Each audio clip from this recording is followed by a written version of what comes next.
Welcome to Daily Power Parsha. This is our daily look at the Torah portion for Thursday, August 5th, 2021. All right, so today's reading will be the fifth reading of the Torah portion of Re'eh. So I have it here ready on my side. Let me share my screen. We're going to jump right into the action. Deuteronomy chapter 14, verse 22. So we're speaking about, as you know, we're reading about Moses' final speech, final words of inspiration to his peeps, to his folks, to his community before his passing. So Moses highlights big events of the past, important messages that you need to know for the future, as well as relevant mitzvot. Hold on, who is trying to join? Give me a second here. Let's give a warm DPP welcome to Sandrine. Sandrine, welcome. Good to have you. Thank you. All right, here we go. Oh, wow. We start with Aser to Aser. Are you kidding me? It doesn't get any better than this. Aser to Aser, the Torah says, you shall tithe, but it doesn't say you shall tithe. Aser to Aser. If you hear how that sounds, there's a double phrase. Aser to Aser. Tithe, you shall tithe. In other words, you shall definitely do the tithe. You shall tithe all the seed crop that the field gives forth year by year. So here, this is the mitzvah. This is the commandment, what's known as Meiser. Meiser is the tithe. Now, the original biblical tithe is specifically a farmer in Israel tithing the produce of their field. So it's a tenth. You know, in Hebrew, Eser is 10. Eser is the number 10. Asara, 10. Aser to Aser, Meiser is not 10, but a tenth. So 1/10. One of every 10, whatever it is. So the mitzvah, the original biblical mitzvah of Meiser, which is the tithe, is specifically for farmers, crops, and Israel. And that's what Moses tells the people. Again, these are the people that will very soon be entering the land and starting to farm, because the manna will run out, so they'll need food. And what should you do with the food that comes up from the ground? You shall tithe all the seed crop every single year, year by year. It's not enough. So let me just explain. It's not enough to tithe once. Oh yeah, the first time I planted, the first time it grew, I tithed, we're good to go, right? We're good for all time? Nope, every single year. When the crop comes up, a tithe, you have to bring it into the temple and give it to the Levite. The tithe, the Meiser, this tithe goes to the Levi, to the Levite. And you shall, verse 23, and you shall eat. Oh, 1 second. Hold on. Let me break this down. All right, stay with me. Every single year, okay, before that, there is a 7-year cycle in the Jewish years, or in whatever, 7-year cycle. We term this in Jewish terminology the Shemitah cycle.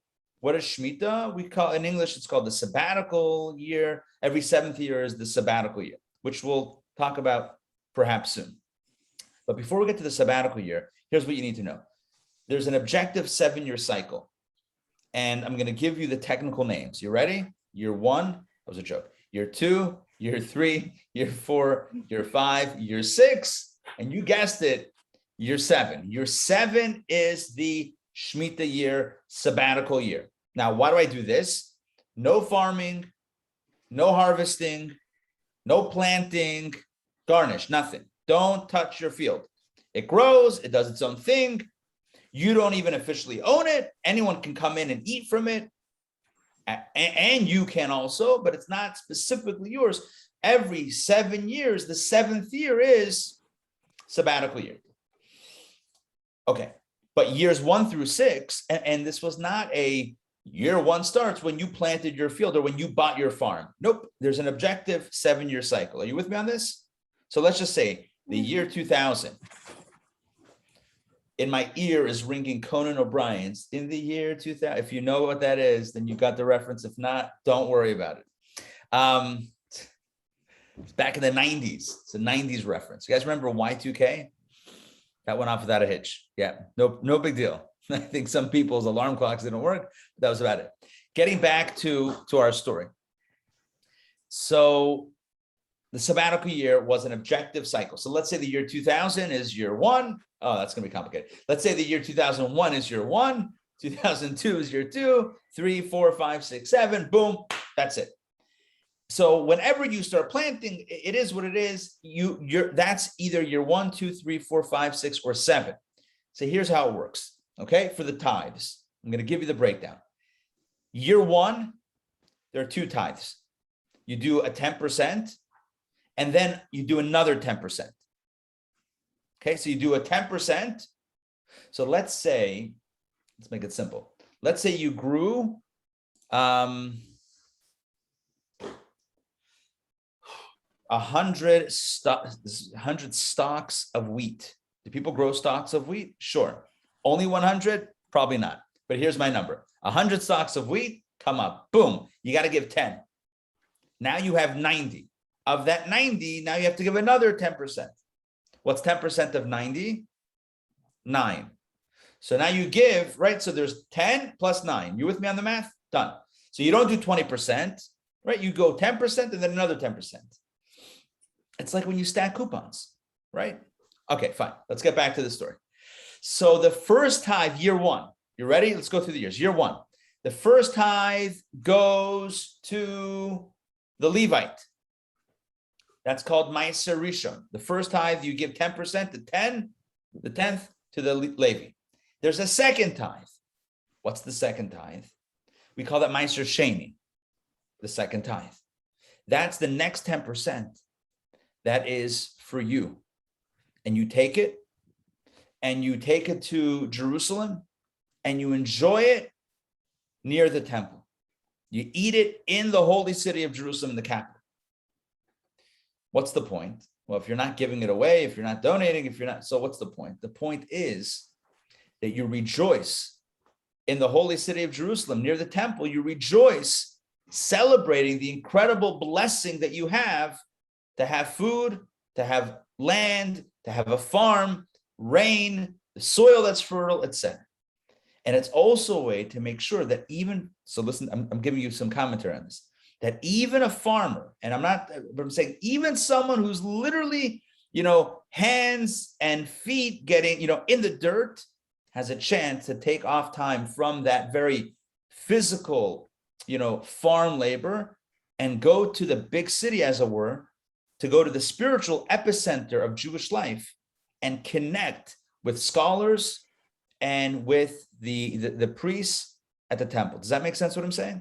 This is a way to connect society where you don't have a separation between the academics and the philosophers and the priests and that, and then you have farmers, right? There's typically the way societies fall out is that things kind of move in different directions. This is a way of keeping everybody kind of together on the same page.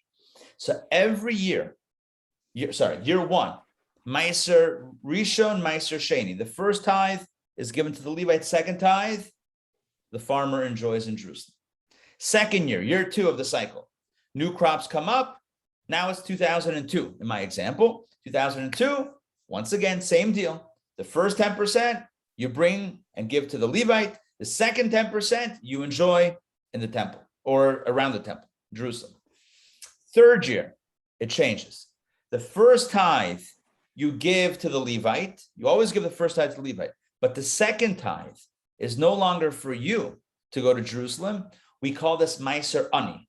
It's the tithe that is given to the Ani. You know what an Ani is in Hebrew? Ayin, not Ani with an aleph, but Ani with an ayin.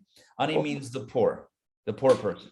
So Ma'aser Ani is the second tithe in the third year of the cycle that's given, that's not enjoyed by the farmer in Jerusalem, but rather it's given to the poor. Year 4, back to the typical cycle, back to the typical process, which is you give a 10th to the Levite, a 10th you enjoy in Jerusalem. Year 5, same deal, 10th to the Levite, a 10th for you. Year 6 is like year 3.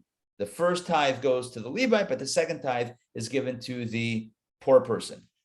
So just to get clarity, years 1 and 2 and 4 and 5. So of the 7-year cycle, 1, 2, 4, and 5. You give 10% to the Levite, 10% you enjoy in Jerusalem. Years 3 and 6, 10% to the Levite, but 10% to the poor. And year 7, it's not yours. It's not your land. Yeah, you have the deed to it, but it's not. Don't farm, don't plant, don't harvest, don't reap, don't sow. You can, if there's some food, you can have it, but so can anyone else. All right, make sense? Yes, you got the tithing protocol? All right, good. Now, let me just mention, when we talk about tithing today, so typically tithing is kind of conflated. It's kind of like merged together with the notion of tzedakah, giving charity. Now, how did that happen? What does that mean? Well, you only do the agricultural tithe, which is what the Torah talks about. You only do the agricultural tithe when you have the majority of the Jewish people living in the land of Israel, and you have a temple, and you have a Levite who's working. I mean, you only did it back in the day. So what happens when when the Jews are exiled? So the mitzvah of Meiser, of tithing, goes away. So what the rabbis instituted, and this was kind of based on the spirit of the biblical law, but the rabbis instituted something that's called Meiser Ksafim, which is the tithe of money. And the idea is that our income, we should give 10%. To whom? You would give it to the Levite and to you, or to the Levite and the poor. By the way, the Levite was also in the category of poor, not literally. I mean, I'm not saying that the Levite but the Levite was dependent on the community to take care of them, because they didn't own land, they didn't have their own farm, right? They didn't have their own source of income. So this was every year. You might have been, hold on, I just want to bavar, I want to preempt something. You might have thought, hold on one second. So you're only giving to the poor the 3rd and 6th year. You give to the Levite every year, and that's also giving to the poor, because the Levite didn't have an income. You're supporting the Levite. Year 1, 2, 3, 4, 5, and 6. You're supporting the Levite.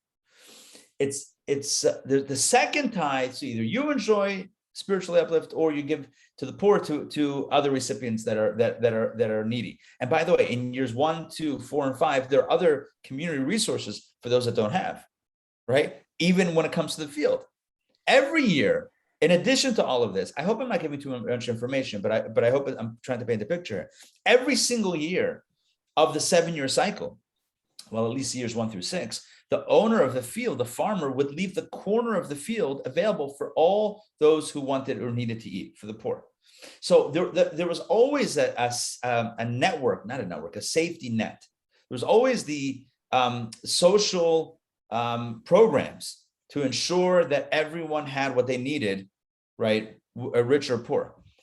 Nonetheless, these are the specific protocols. But getting back to my point, so once the exile, once we're no longer the majority in Israel, and there's no temple, etc. So the Meiser, the tithe, is, again, this rabbinic version of it is Meiser Ksafim, which is a tithe of income, and it becomes a very good thing ideally to give 10% of our income to tzedakah. It's certainly easier when we're used to it. So the goal is to train kids. So when they do a lemonade stand on the Beltline, which by the way is wildly successful, Baruch Hashem, they don't do it every week, but when they do it, it's great. It's great business. A lot of people go and buy, and people are typically running and biking and etc. So the first thing they do, they get the money. The first thing is 10% tzedakah, done, easy. It's harder once you've pocketed it to then pull it out. This way, it's done. So some people have it set up automatically. When money comes in, 10% is automatically allocated. There are different ways to set it up. Speak to your financial advisor. But the idea would be, if you're interested in how Meiser works, right? So it would be a one-time Meiser of your assets, and then as new income comes in, it will be 10%. Anyway, that would be the overall protocol of Meiser. But again, the biblical mitzvah is specifically for farmers in the land of Israel. So let's get back to quick question. So the 7 years, let's say a farmer sold his land on year 3. I mean, is everyone on the same cycle? Does the new owner pick it up at year 3? Correct. It's not an individual cycle. It's like an objective. It's completely objective. Universal calendar. Universal calendar, exactly. Exactly. Just like when it comes to birth, yeah, whatever year we were born in doesn't become year zero. It'd be awkward if everyone carried their own year, right? 2021, what are you talking about? It's right. I mean, that would be complicated. It's a universal year. It's a universal cycle. All right, let's jump back into the Chumash. I felt like it was necessary to share this with you because of what we're about to say in verse 23. Because verse 23 talks about Meiser Sheni, the second tithe that is enjoyed. I'm hoping you're getting the terminology. The first tithe always goes to the Levite. That's easy. The second tithe, most years, is enjoyed by the farmer. 4 of the 6 years is enjoyed by the farmer. This is what it's talking about here. And you, the farmer, shall eat before the Lord your God in the place he chooses to establish his name therein. You know what that means? The farmer should take the second 10% and go to the place that God has chosen as his holy city, which is Jerusalem. And what should you eat there? The tithes of your grain. This is the second tithe. It's the tithe of your grain, your wine, and your oil, and the firstborn of your cattle and of your sheep. That is what the farmer should take and enjoy in Jerusalem, so that you may learn to fear the Lord your God all these days. I feel like it's probably prudent to bring up Rashi. And Rashi corroborates everything that I've told you thus far, as you'll see. This refers to Meiser Sheni. That's exactly what I've been telling you today. Meiser Sheni, the second tithe. Literally the second tithe, okay? For we have already learned to give Meiser Rishon, the first tithe, to the Levites. So the first tithe is always given to Levites. The second tithe, you shall eat in Jerusalem.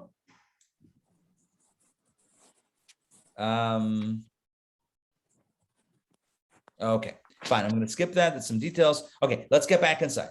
Now, I know what you're asking. I know what you're thinking. I know what you guys are thinking. I can read your mind. You're thinking, 1 second. So if I have a big farm, how am I going to schlep all this stuff? I'm going to wagons of wheat and oil. And I mean, this is Meshuggah. I'm going to take a whole truck, an 18-wheeler truck, and go to Jerusalem with all my produce and eat it. It's crazy. Doesn't make sense. The Torah says, no, come on, but you've never heard of Bitcoin. You never heard of I'm kidding. The Torah says you never heard of selling and buying. Come on, right? So here we go. The Torah says, verse 24, and if the way be too long for you, that you are unable to carry it, yeah, for the place which the Lord your God will choose to establish his name therein is too far from you, for the Lord your God will bless you. So Baruch Hashem, Hashem has blessed you, and you have a lot of stuff, and it's a big journey. So what should you do? Then, verse 25, then you shall turn it to money. In other words, you take that 10% and you sell it. And then you have the cash, right? So let's say 10% is $1,000. I don't know, I'm giving a round number, $10,000, $5,000, whatever it is. You take the $1,000, let's say $1,000. You take it, you sell it, you get the $1,000, and you take the cash. You should turn into money and bind up the money in your hand. Okay, maybe a wallet, or maybe just put it in the bank and you get your ATM card, whatever. And you shall go to the place the Lord your God will choose. So then you still go to Jerusalem with the money. Are you with me? Does it make sense? Yes? Okay. And verse 26, you shall turn that money into whatever your soul desires. So you don't want to schlep all your stuff. So you just sell it. You get the money. You go to Jerusalem. And in Jerusalem, you support the local restaurants and economy, cattle, sheep, new wine, old wine, or whatever your soul desires. And you shall eat there before the Lord your God, and you shall rejoice, you and your household.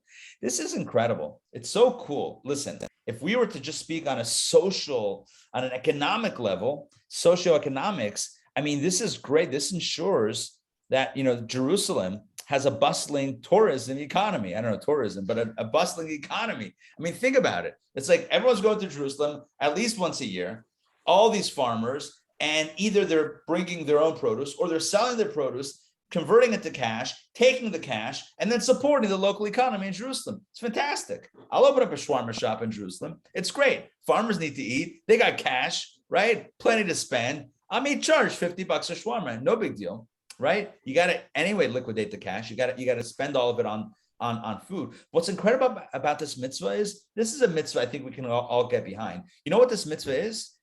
Eat good food and enjoy. Where? In Jerusalem. Eat good food in Jerusalem, and that's a mitzvah? Yeah. What's It's the like catch? make your own festive meal, right? Yeah. This becomes a celebration, it becomes a party. It becomes like this incredible celebration. Is everyone going at the same time, all the farmers? I mean, you would think that it's probably in proximity because the farms are kind of producing at similar times. You can imagine the influx. I mean, it's kind of cool if you think about it. Even if you don't think about it, it's kind of cool. But if you think about it, then you're aware of that it's kind of cool, right? It's pretty amazing. It's also, again, I'm reflecting now that I'm talking about the kind of the social element of it. It's really a cool way to ensure just economic health. There's also spiritual connections that are going on, because it's the spiritual connection is, and this is the point that I mentioned before. It's like you have a farmer who otherwise could remain completely disconnected from the spiritual center of Judaism, right? And be just 24/7, 365, and just year after year after year on the farm, and that's it. Like, it's not me. I don't go to Jerusalem. I don't hang around with the temple. I'm a farmer. This breaks down those barriers and says, no, it doesn't matter. You're a farmer. Great. You're in Jerusalem now. And what are you going to do in Jerusalem? You can't work your farm. This is before they had, smart tractors. Today you can control your tractor on your smartphone. I just made that up, but I'm sure you can do that. I have no idea, but I would bet someone's working on that. You can control, okay, I'm just saying. At this point, they're smart appliances. You can control your oven, your refrigerator, your microwave, yes, your dishwasher. It's crazy. So I just had a conversation with my kids through my doorbell, like right before the class. I'm just saying, like a video thing. And the other night they filmed a movie, their own like little short film, like doorbell style. Like, what was that movie like years ago? The Blair Witch Project, was that a thing? It was like shot like kind of like all shaky and whatnot. This is like the Ring Project. It's like mystery on the 784 Frederica. That's my address. Okay, back to our story. So this is the second tithe. It's enjoyed by the farmer. As you can probably tell, I really love this mitzvah because it's so much fun. Anyway, I would love, be great to like experience that. Back inside, here we go. Look at this short reading. And as for the Levite who is in your cities, you shall not forsake him. Don't forget about the Levite, for he has neither portion nor inheritance with you. Not portion nor inheritance. So, right, the Levite doesn't get land. The Levite has a place to live, but the Levite doesn't have a job to earn income. That's not the Levite's role. They have a specific role, serving God, serving the people in the temple, etc. Okay. And at the end of 3 years, you shall take out all the tithe of your crop in that year and place it in your cities. Okay, let's see what that means. And the Levite, because he has no portion or inheritance with you, and the stranger and the orphan and the widow who are in your cities will come and eat and be satisfied. You know what that means? I hope. Do you get what this is saying? This is what I told you before. Year 1 and 2, and then year 3. Year 1 and 2, you enjoy it in Jerusalem. And at year 3, you give it to the poor. So this is what it means at the end of 3 years, right? Year 1 and 2, and now 3 years, the year number 3, then you take out the tithe of the crop, the second tithe, and you keep it in your cities. You don't go to Jerusalem with you. You keep it in your local economy. You keep it in your local city. And who do you give it to? The Levite, but also the stranger and the orphan and the widow who are in your cities. They will come and eat and be satisfied, so that the Lord your God will bless you in all the work of your hand that you will do. This last line, by the way, we're going to focus on and maybe do like a bit of a contemplation on this in a second. But I just want, before we go deeper in this last verse, I want to make sure the last little piece, I want to make sure that the core mitzvah is understood. So again, year 1, you give to the Levite and you enjoy it in Jerusalem. Year 2, Levite, and you enjoy it. Year 3, Levite, and you give it to the poor. You give it to the stranger, the orphan, and the widow. That's the Torah's way of referencing the ones that are in need. Now, again, just to clarify, it's not only every 3 years that we think about those that are in need. It's every single day. Because in addition to this, I should have mentioned this before, my apologies. In addition to all of this, there's literally a mitzvah of tzedakah. So, okay, let me just backtrack for a second. I said before that nowadays people conflate Meiser with tzedakah. There's two different mitzvahs. Let me explain. Meiser, the tithe, is proactive. Tzedakah is reactive. Let me elaborate. The tithe means that I've earned $100, 10% I'm donating. That's it. 10% I'm giving. Right? I'm giving to a good cause, but I'm giving that. That's not tzedakah, even though we call it today tzedakah. That's not the literal biblical mitzvah of tzedakah. This is Meiser Ksafim. This is rabbinic, Meiser, rabbinic tithing, proactive tithing. What is the biblical mitzvah of tzedakah? You ready? I'll tell you what it is. If somebody is in need and they either physically come to you or they call you or they reach out to you or you become aware of the need, then it's your obligation to satisfy the need.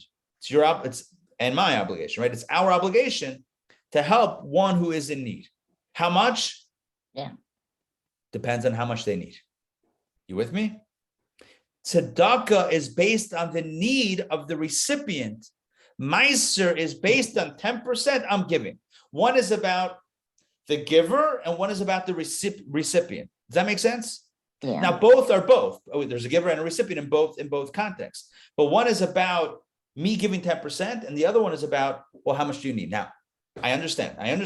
If somebody has a big need, they need $10,000, they need $20,000, right? Yeah. They come to me. So what? Now I'm on the hook for 20,000.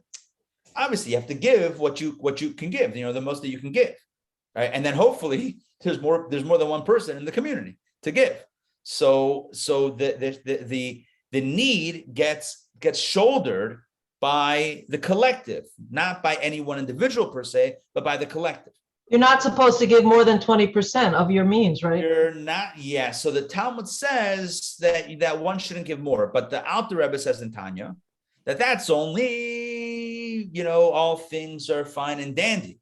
But if a person feels that for a tikkun means like a repair, for their own soul, that they need to give tzedakah, because back in the day, people used to fast to spiritually, cleanse themselves. But today, the Alter Rebbe says our bodies are weaker than they were back then.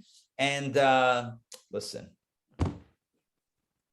we're softer than they were back in the day. That's what he says.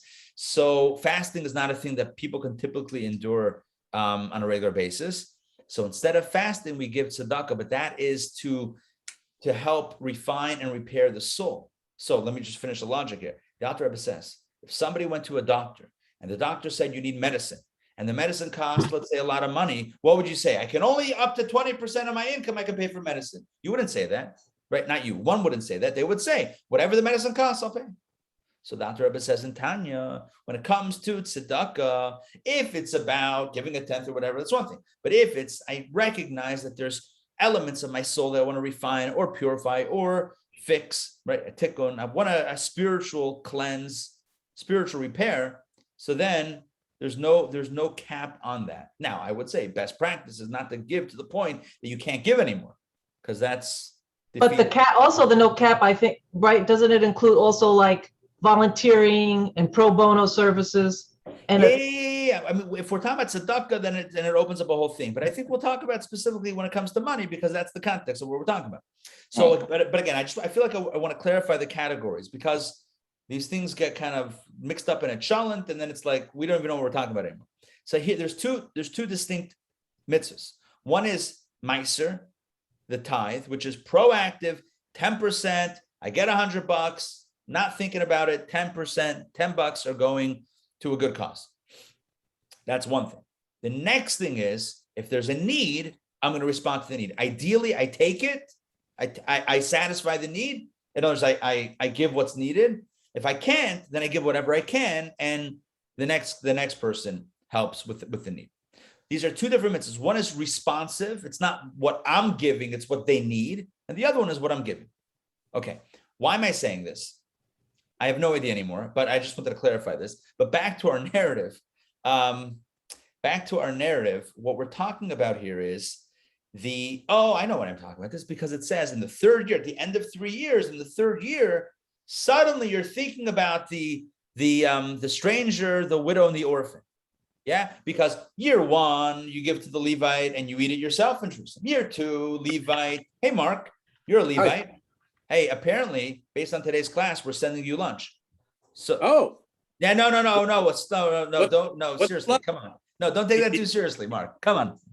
Anyway, no, we're talking about Meiser, the tithe, 10% that goes to the Levite. Let's put it this way. Anything that I farm today, Mark, I will send you away. Spoiler alert, I don't have a farm. So here's the deal. 10%, year 1, 10% goes to the Levite and to you. You enjoy it in Jerusalem. Year 2, Levite and you. Year 3, the end, that's what the Torah just said. At the end of 3 years, you don't go to Jerusalem with the 10% of food to enjoy it. You keep it in your city. And who do you give it to? The stranger and the widow and the orphan. And it sounds beautiful. But then you ask yourself the question, 1 second, only once every 3 years, we're going to think about those that are impoverished. What are they supposed to do the other 2 years? How are they supposed to live? And that's why I said what I said. Because there's still the mitzvah of tzedakah. Tzedakah means if somebody needs, you're giving. This is a different category of giving. I hope that makes sense. In addition to satisfying the need 24/7, 365, every single day of every single year, that when somebody needs and they knock on the door, you give. In addition to that, every 3 years, you give a proactive 10% gift to those that are less fortunate. But that's not saying that that's the only context of support. That's what I'm trying to say.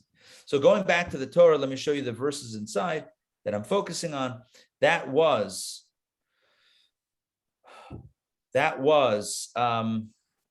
verse 28, the end of 3 years, right? Year number 3. You shall take out all the tithe of the crop and place it in your cities. Keep it in your cities. And the Levite and the stranger and the orphan and the widow, they will all come and eat and be satisfied. But that's not the only time they're going to eat and be satisfied. If they need, they will be helped. Let's take a quick look-see at Rashi. Let's see what Rashi is pointing out over here. Here we go. Rashi clarifies that in year number 3, by the way, it's every 3 years. So it's year 3 and year 6. Remember I told you it's year 3 and 6? That means every 3 years because it's 1, 2, 3. Right. 1, 2, 3. So it's 1, 2, 3, 4, 5, 6, and then 7 is done. And then you start again. 1, 2, 3, 4, 5, 6. And then, okay, here we go. So the Torah says that year number 3 and 6, every 3 years, the Levite will come and take the first tithe. And the stranger, a widow, and orphan will come and take the second tithe, which this year, the 3rd and the 7-year cycle, belongs to the poor. This is everything that I literally everything that I told you is right in this Rashi. So in years 3 and 6, you take the second tithe, but this time it belongs to the poor. And you yourself may not eat it in Jerusalem. You may not eat it in Jerusalem. Don't take it to Jerusalem and enjoy it in the manner you were required to eat the second tithe in the first 2 years of the cycle. The first 2 years of the cycle, you were supposed to take the food, go to Jerusalem and enjoy. And year 3 and 6, do not do that. Give it to the poor. Okay, I hope that makes sense. Now I want to highlight. Well, hold on. Let me just check in. Does that make sense? Yes. Rabbi, yes, Ray. are you giving them the money or the food? Excellent question. Excellent question. The whole thing of converting the food into cash was because of the travel to Jerusalem might be a little unpractical or impractical with the whole, entourage of stuff. Right. But if it's in your cities, if it's the local, right, the local populace, there's no reason to convert it into cash. This would be ideally giving the actual produce, the stuff, the food, directly to those that are impoverished. Okay, And thank again, I know I'm being a broken record, but I can't bear the thought of a misunderstanding here. There's a mitzvah every day of every year to support those that are in need. If somebody needs, we have to be there to support. This is something else. This is a proactive 10% gift.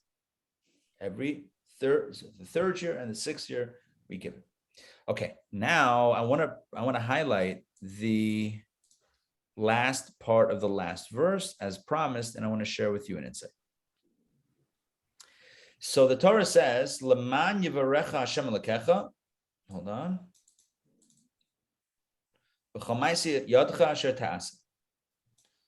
Which translates here that when you do this, when you keep these laws of the tithe, you give to the Levite, you give to yourself, you give to the poor.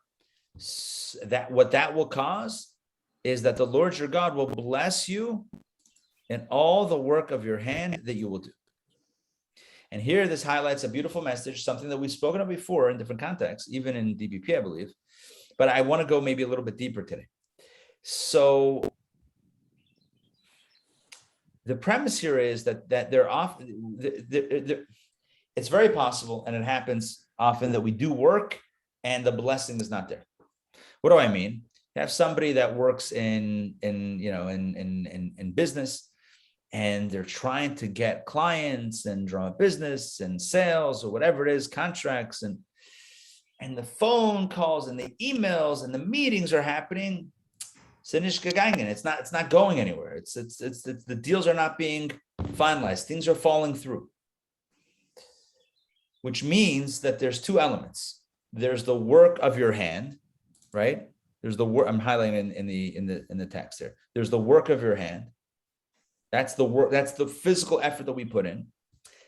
But then there's something else, and that is the blessing. Right? Bless you. Gesundheit. No, that's the blessing, right? The blessing is element number 2, or really element number 1. There's 2 elements. There's the work that we do, and then there's the blessing.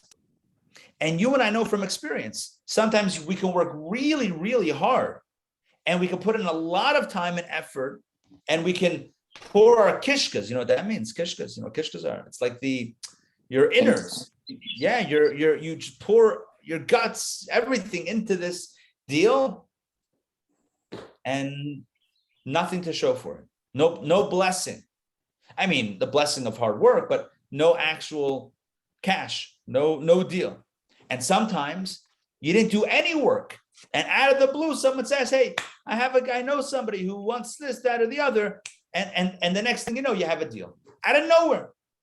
Anyone who's done any amount of business knows that this is a truth of life, that you can do all the work and get nothing, and you can relatively do very little work and get a huge windfall. That's the way it works in life. Now, does that mean that we shouldn't do work and we should rely on miracles? No. But what it also does is reminds us that there is not necessarily a direct line between the amount of work that we put in and the amount of blessing that comes to us. I mean, sometimes you see it, a lot of work, a lot of blessing, but there's enough times that it doesn't work that way, where the equation doesn't work, that reminds us that it's not a pure and absolute equation.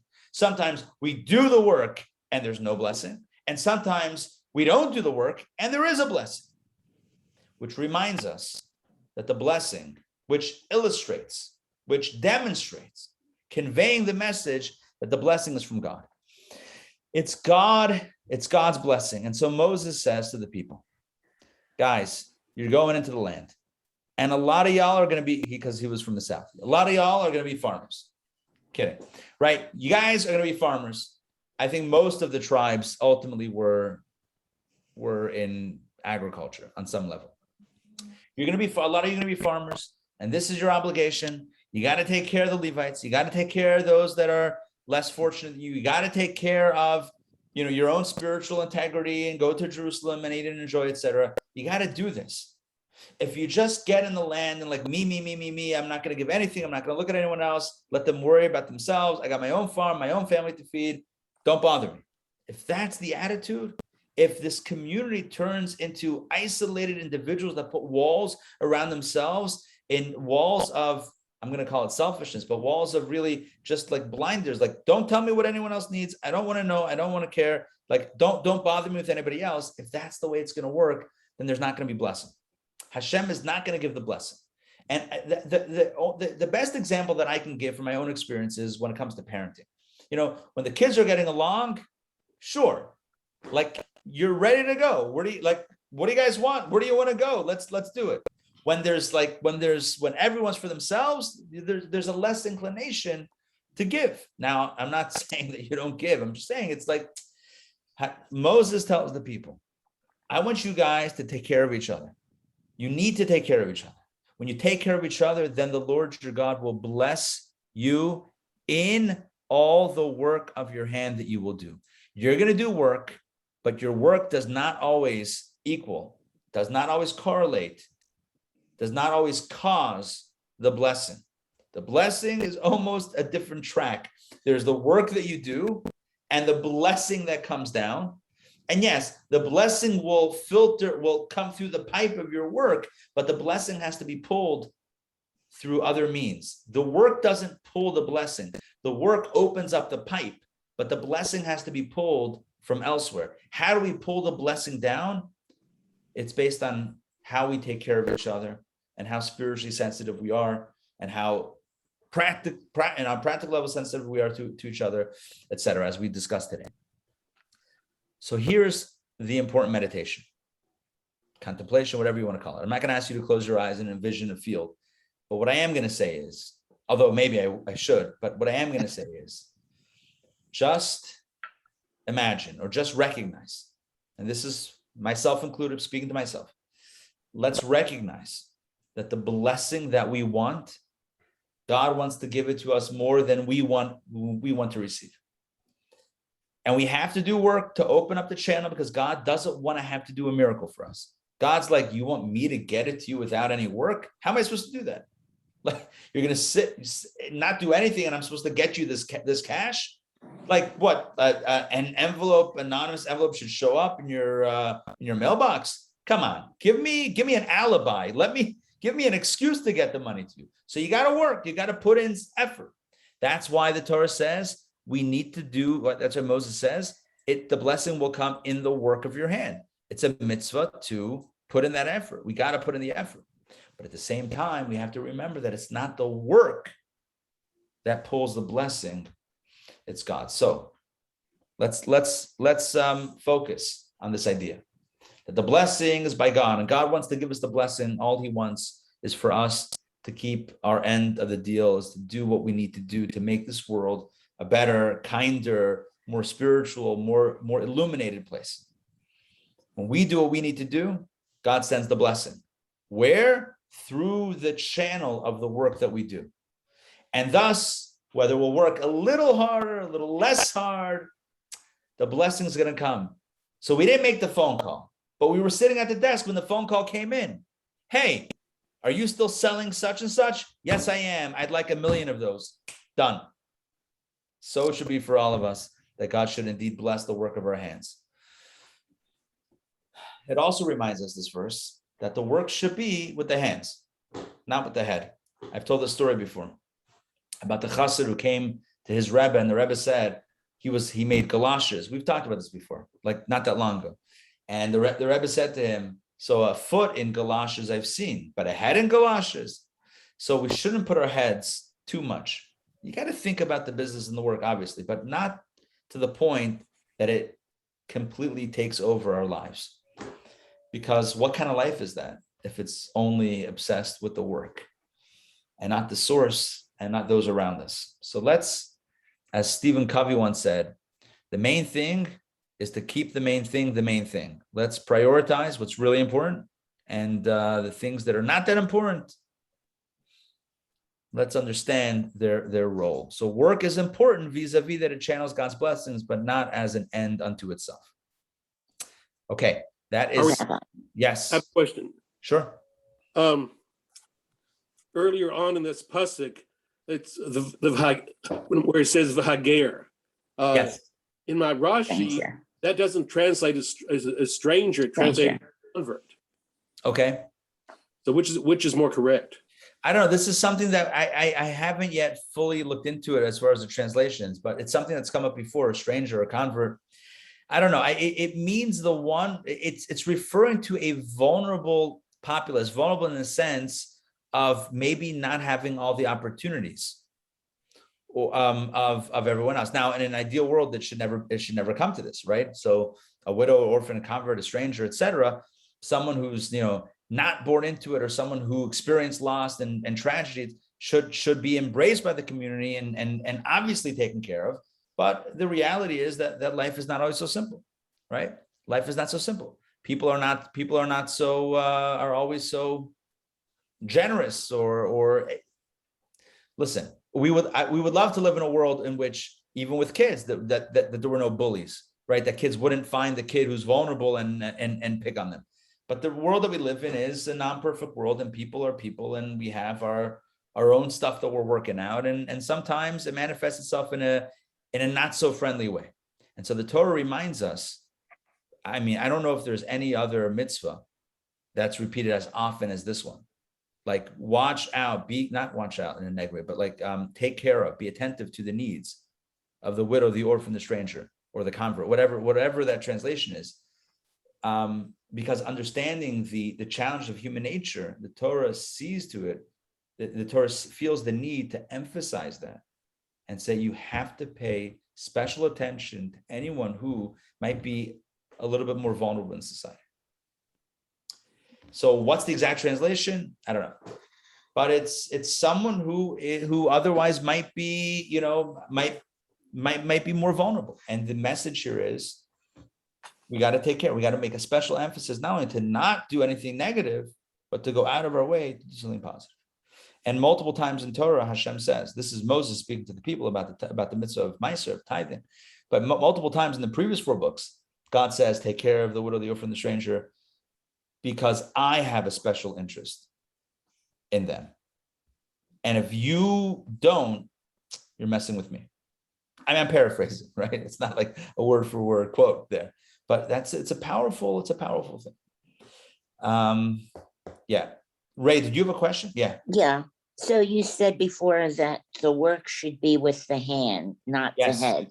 Okay. Correct. So I've spent 61 years teaching Jewish children, and that's been with my head, not necessarily my hands. Ray, I mean, I'm sorry, but you should not have been teaching Torah to kids for all these years. No, I'm joking. Of course I'm joking. Yeah, no. This is not a bad thing. This is not a bad thing. Ray, this is the highest level. Are you kidding me? This is like highest level stuff. So I was quoting from kind of the Hasidic interpretation of this verse about the head versus hands. And the spirit of this teaching is not with regards to education and teaching. That you use the head and it's a good thing. It's more referring to the other jobs that we have, which obviously require mindfulness and presence and awareness and understanding. And we have to use our sech, we have to use our heads, right? I mean, you have to use your brain when you work. But what it means is don't get so consumed by the work to the point that it takes over your mind so that you can't live higher. But education, no, definitely use your head. Really, any job, always use your head. But education, be obsessed with it. But when it comes to the other labor, so to speak, then we have to be a little bit careful with not becoming too overwhelmed by it, because it could be very, very it could go very quickly into a space where, we forget about what's really important, and we put our loved ones aside because I have to work, because I have to do this, that, or the other. Why? Because I need to, answer that email. Why? Because they emailed me. Okay. I mean, I'm not saying don't answer emails. I'm just saying, like, okay, fine. But it's priorities. It's like, what's the most, okay, so the work, sure, but to become obsessed with it to the point that it takes us away from I'll call them our higher obligations, that's when it's gone a bit too far. Okay, all right, my friends, it's great to see you all. I hope you enjoyed today's DBP. and our little exploration of the tithing system. All right, good. That's it.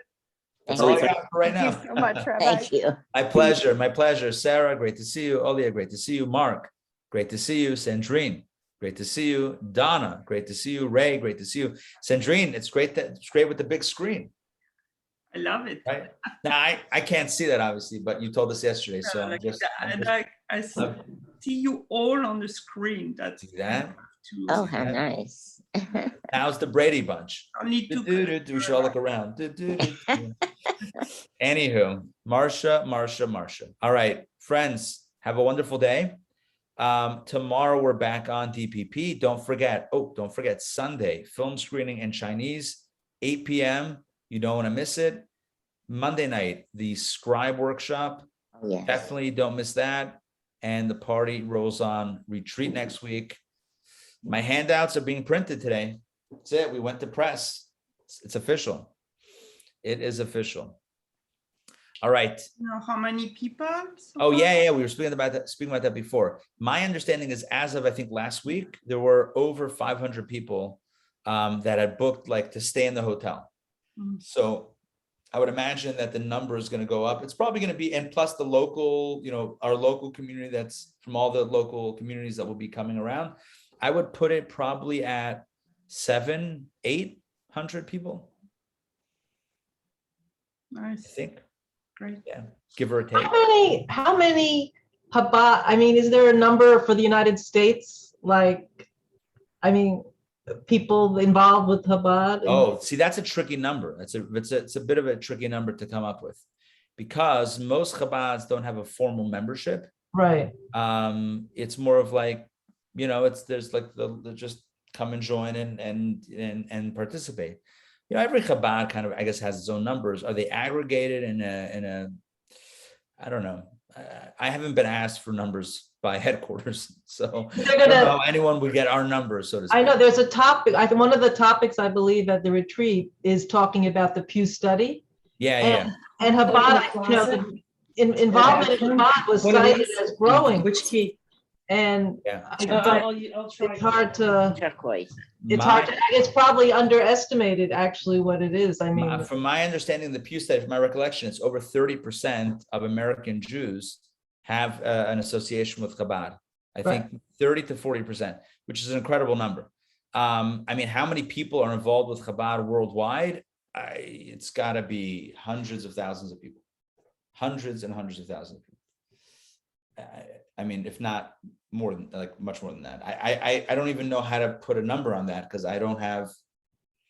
It's like thrown out a number, but it's a lot of people.